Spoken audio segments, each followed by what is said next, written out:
My fellow Americans, I'm speaking to you tonight from behind the resolute desk in the Oval Office.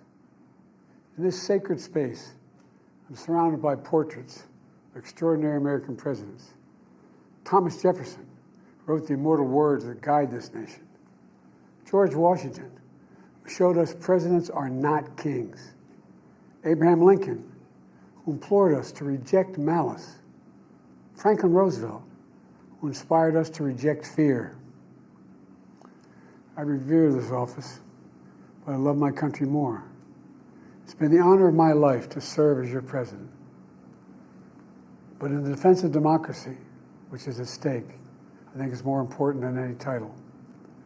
I draw strength and I find joy in working for the American people.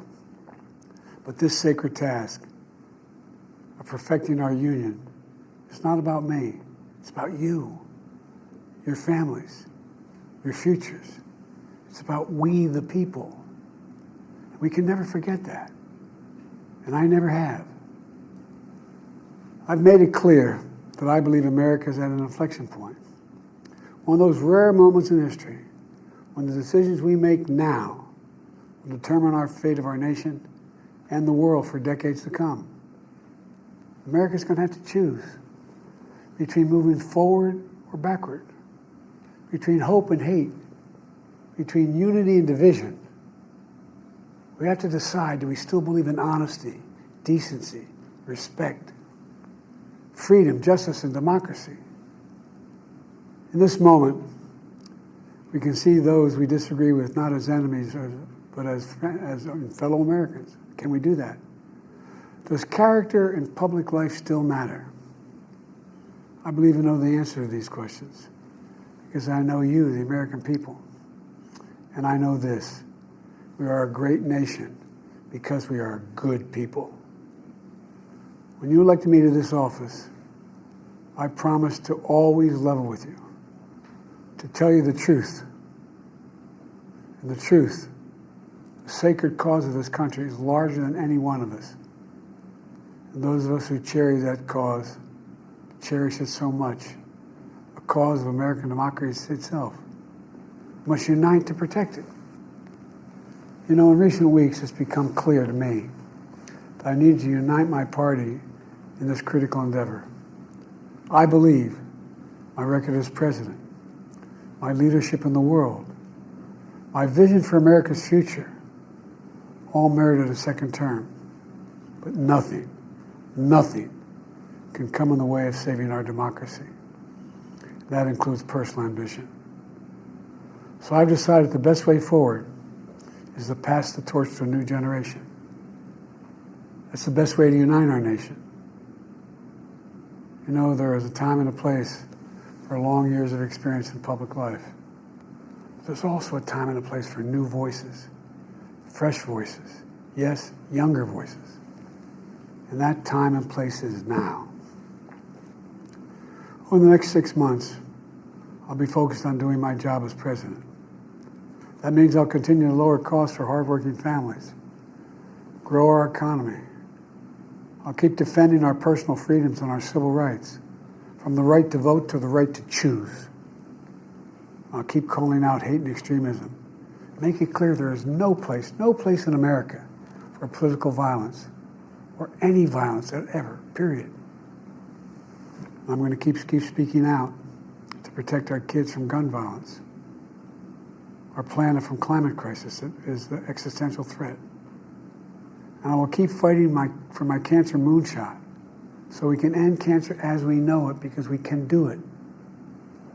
And I'm going to call for Supreme Court reform because this is critical to our democracy, Supreme Court reform.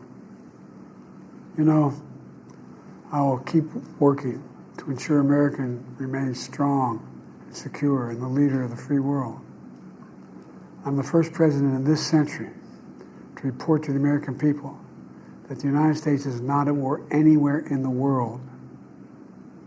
We'll keep rallying a coalition of proud nations to stop Putin from taking over Ukraine and doing more damage. We'll keep NATO stronger, and I'll make it more powerful and more united than any time in all of our history. I'll keep doing the same for our allies in the Pacific. You know, when I came to office, the conventional wisdom was that China would inevitably surpass the United States. That's not the case anymore. And I'm going to keep working to end the war in Gaza, bring home all the hostages, and bring peace and security to the Middle East and end this war. We're also working around the clock to bring home Americans being unjustly detained all around the world. You know, we've come so far since my inauguration. On that day, I told you, as I stood in that winter, we stood in a winter of peril and a winter of possibilities. Peril and possibilities. We were in the grip of the worst pandemic in a century. The worst economic crisis since the Great Depression. The worst attack on our democracy since the Civil War.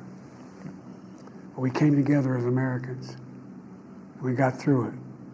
We emerged stronger, more prosperous, and more secure. Today we have the strongest economy in the world, creating nearly 16 million new jobs, a record. Wages are up.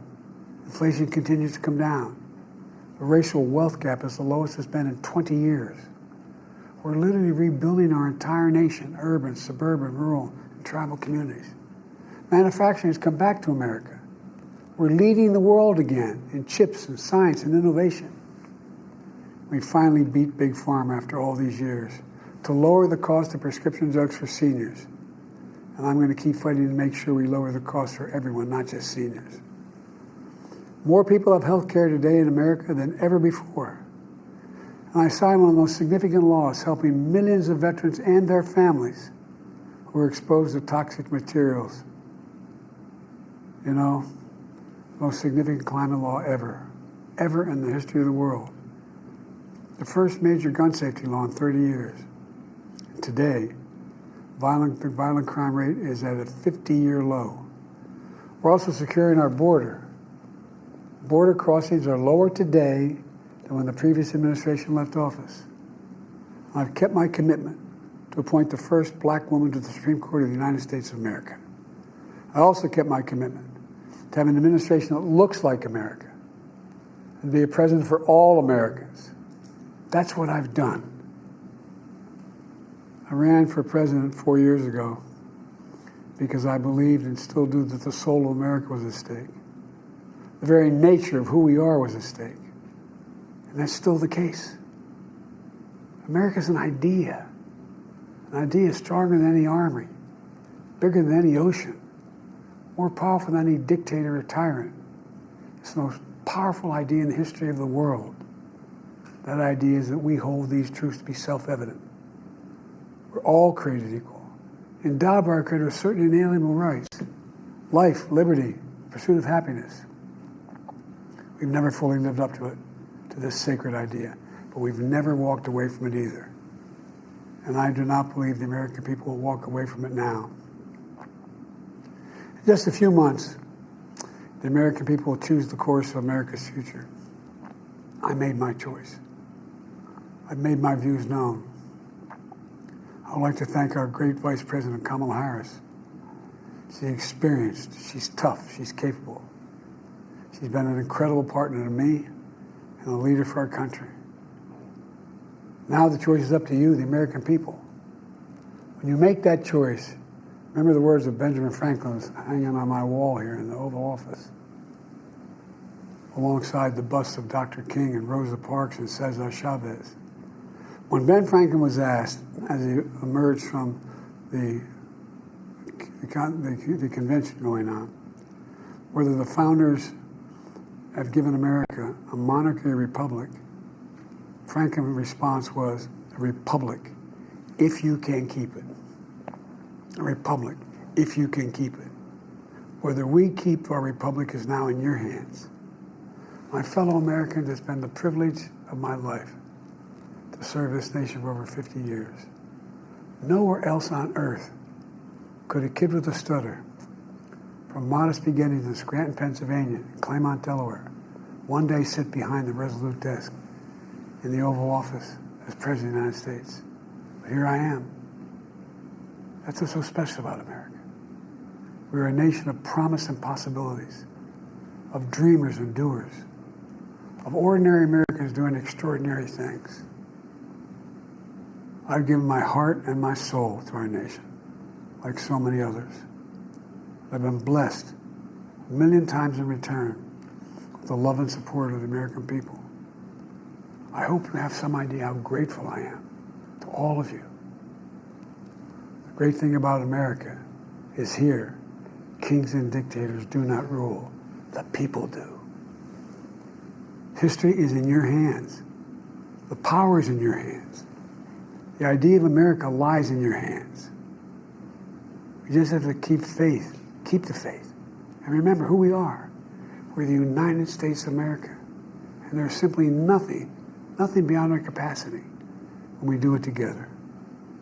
So let's act together, preserve our democracy. God bless you all, and may God protect our troops. Thank you.